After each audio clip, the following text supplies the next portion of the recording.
बिस्मिल्लाहिर्रहमानिर्रहीम। मैं हूँ याद शाह और आप देख रहे हैं मेरा यूट्यूब चैनल। मेरा तल्लक आज़ाद कश्मीर से है और मुख्तलिफ़ आज़ाद कश्मीर की जो सियासी शख्सियात हैं या हुकूमती शख्सियात हैं उनके इंटरव्यूज़ करने का मौका मिलता रहता है। लेकिन आज जिस शख्सियत के साथ मैं मौजूद हूँ, इनके साथ पहली दफ़ा मुझे मौका मिला, बल्कि ये कहना भी गलत नहीं होगा, किसी भी जो मजहबी शख्सियत के साथ ये मेरा पहला इंटरव्यू होगा और किसी तारफ़ के मोहताज नहीं है। लाखों में इनकी जो वीडियोज़ हैं सोशल मीडिया पर वायरल हैं और जो ख़ास तौर पे नौजवान नस्ल है वो इनको फॉलो करती है। मेरी मुराद इंजीनियर अली मोहम्मद मिर्ज़ा साहब से है। अली साहब, बहुत शुक्रिया आपके टाइम का। सबसे पहले तो ये बता दीजिए कि जो आप बात करते हैं फ़िरक़ों के मतलब कि फ़िरक़ों में ना पड़े, ये आपका एक सिलसिलाकार आपने बयान किया हुआ, लेकिन जो हमारे तक बातें पहुंचती हैं कि मुसलमानों के 72 फ़िरक़ों से किसी एक फ़िरक़े ने जन्नत में जाना है, तो फिर एंड ऑफ द डे हमें एक फ़िरक़ा तो कोई चूज़ करना पड़ेगा। ला हौला वला कुव्वता इल्ला बिल्लाह, अल्लाहुम्मा सल्ली अला मुहम्मद व अला आलि मुहम्मद। आपको सिर्फ इतनी बात नहीं पहुंचती कि 72 फ़िरक़ों में से एक ने जाना है, वो 73 में से एक है। साथ ये भी पहुंचता है कि वो फ़िरक़ा हमारा है, बाकी सारे जहन्नमी हैं। तो ये कितनी ख़तरनाक बात है। आप जिनके बारे में जहन्नमी कह रहे हैं ना, उनको भी यही पहुंचा हुआ है कि आपने जहन्नम में जाना है और हमने जन्नत में जाना है। तो ये बिल्कुल हदीस की गलत इंटरप्रिटेशन की है। बिल्कुल ऐसी कोई हदीस नहीं थी। हदीस में सिर्फ एक ख़बर थी कि बनी इसराइल में 72 फ़िरक़े हुए थे, वो सब के सब जहन्नमी थे। मेरी उम्मत में 73 फ़िरक़े होंगे, एक जमात हक़ पर कायम रहेगी। बुखारी मुस्लिम में है, क्योंकि नबी अलैहिस्सलाम उस जमात का हिस्सा थे, आपके अहले बैत उस जमात का हिस्सा थे, आपके सहाबा इकराम अलैहिम रिदवान उस जमात का हिस्सा थे। तो रसूलुल्लाह किसी फ़िरक़े में तो नहीं थे, वो तो मुस्लिम थे, वो तो इब्राहीमी थे। फ़िरक़ अरबी में कहते हैं टूट के अलग होने को। असल दरख्त था इस्लाम का नबी सल्लल्लाहु अलैहि वसल्लम, उनके अहले बैत अलैहिमुस्सलाम, उनके सहाबा इकराम अलैहिम रिदवान। वक्त के साथ साथ उनसे पत्ते टूट के फ़िरक़ों की शक्ल में अलग हुए और आज उम्मत में इतने फ़िरक़े बन गए। लिहाजा ये फ़िरक़े तो सारे ही जहन्नमी हैं, और असल चीज़ जो जन्नत में जाने वाली है वो है जो फ़िरक़ों के बग़ैर है। अपने आप को अल्लाह के नबी अलैहिस्सलाम, उनके अहले बैत, सहाबा और अल्लाह ताला की ज़ात के साथ जो लोग जोड़ते हैं ना, वो फ़िरक़ा नहीं। उनके लिए बुखारी मुस्लिम में आया कि मेरी उम्मत का एक गिरोह, एक जमात क़यामत तक हक़ पे कायम रहेगी। कोई नुकसान पहुँचाने वाला उन्हें नुकसान नहीं पहुँचा सकेगा, वो गालिब रहेंगे यहाँ तक कि क़यामत की सुबह आ जाए। अब ये जो हदीस में ख़बर थी, ये तो हमें डराने के लिए थी।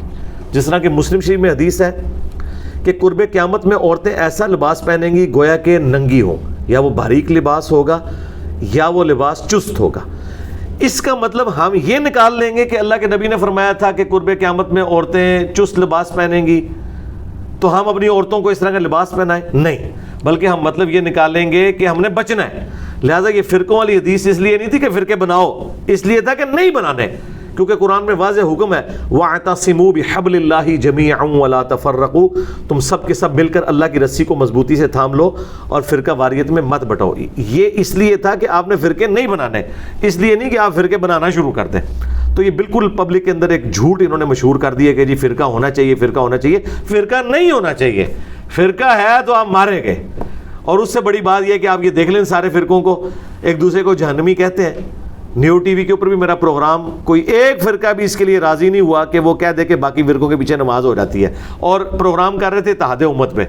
इत्तेहाद उम्मत कहाँ, ये फ़साद उम्मत इन्होंने मचाया हुआ है। तो फिर आप अपनी जमात को कोई तो नाम देना पड़ेगा कि अगर आप समझते हैं कि आप हक़ पे इस टाइम बात कर रहे हैं, फिर लोगों को क्या कहना चाहिए कि कौन सी जमात होगी जो गिरोह आप कह रहे हैं कि वो जन्नत में एक जाए? हाँ जी, हमारी जमात को तो अल्लाह ताला ने नाम दिया है, इब्राहीम अलैहिस्सलाम ने नाम दिया हुआ है, हुवा सम्माकुमुल मुस्लिमीन मिन क़ब्लु व फ़ी हाज़ा मिल्लत अबीकुम इब्राहीम हुवा सम्माकुमुल मुस्लिमीन मिन क़ब्लु व फ़ी हाज़ा।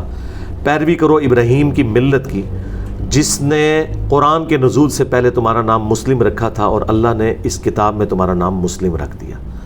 तो हज़रत इब्राहीम अलैहिस्सलाम मुस्लिम थे और नबी सल्लल्लाहु अलैहि वसल्लम को यहूद और नसारा की साजिशों के ख़िलाफ़ अल्लाह ताला ने एजुकेट किया, क्योंकि यहूदी कहते थे हम इब्राहीमी हैं, नसारा कहते थे हम इब्राहीमी हैं। अल्लाह ताला ने फरमाया मा काना इब्राहीमु यहूदिय्यम वला नसरानिय्या, इब्राहीम ना तो यहूदी थे ना नसरानी थे, वलाकिन काना हनीफ़म मुस्लिमा, بلکہ وہ تو سب سے ٹوٹ کر ایک اللہ کے ہو گئے تھے، حنیفہ تھے اور مسلم تھے، وما کان من المشرکین، اور وہ مشرک نہیں تھے۔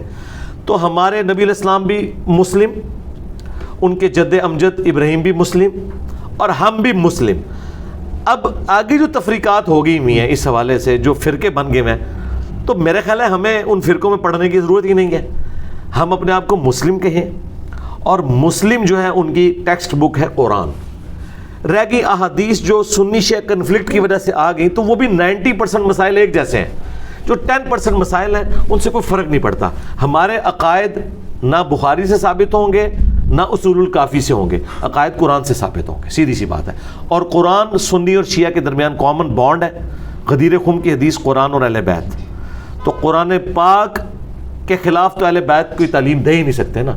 اگر کوئی اہل بیت کے نام پہ یہ چورن بیچ رہا ہے کہ مرے ہوئے لوگوں کو آپ نے پکارنا ہے، یہ کہہ کے کہ شہید زندہ ہے، تو بھائی مولا علی نے اپنے بیٹے کو کیوں نہیں یہ کہہ دیا؟ نہج البلاغہ میں مولا علی کا خطبہ ہے 31 نمبر، انہوں نے اپنے بیٹے کو نصیحت کی اور کہا بیٹا تو اس کی اولاد ہے جس نے عنقریب مر جانا ہے، جبکہ اللہ نے ہمیشہ زندہ رہنا ہے۔ اے میرے بیٹے، جب بھی تجھے کوئی مصیبت اور پریشانی ہو تو ڈائریکٹ اسی اللہ سے مانگنا ہے، اور یاد رکھنا حسن، اللہ نے اپنی بارگاہ کے لیے کوئی دربان بھی مقرر نہیں کیا، ہر شخص اللہ سے ڈائریکٹ مانگے۔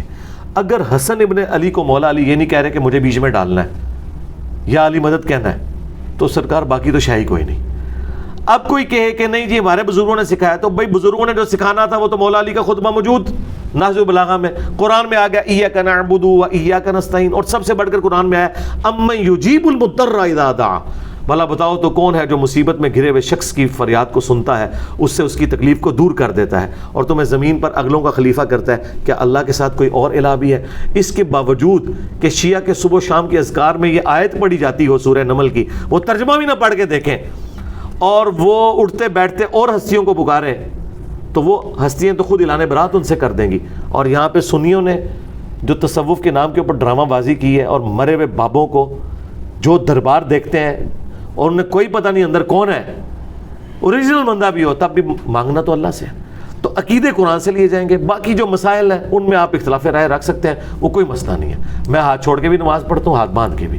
اہل سنت کے ہاں بھی دونوں روایتیں موجود ہیں، شیعہ کے ہاں ایک روایت کے اوپر زیادہ زور ہے، تو ٹھیک ہے ہاتھ چھوڑ کے بھی کوئی نماز پڑھتا ہے، ہمارے نزدیک درست ہے۔ شیعہ بھی رفع الیدین کر کے نماز پڑھتے ہیں، اہل سنت کی کتابیں بھی یہی کہتی ہیں۔ اب سنی نہیں کر رہے، ان کا اپنا قصور ہے، اہل حدیث تو کر رہے ہیں، اہل سنت کے یہ گروہ ہے نا۔ تو کتابوں کو فالو کریں، بابوں کو چھوڑ دیں۔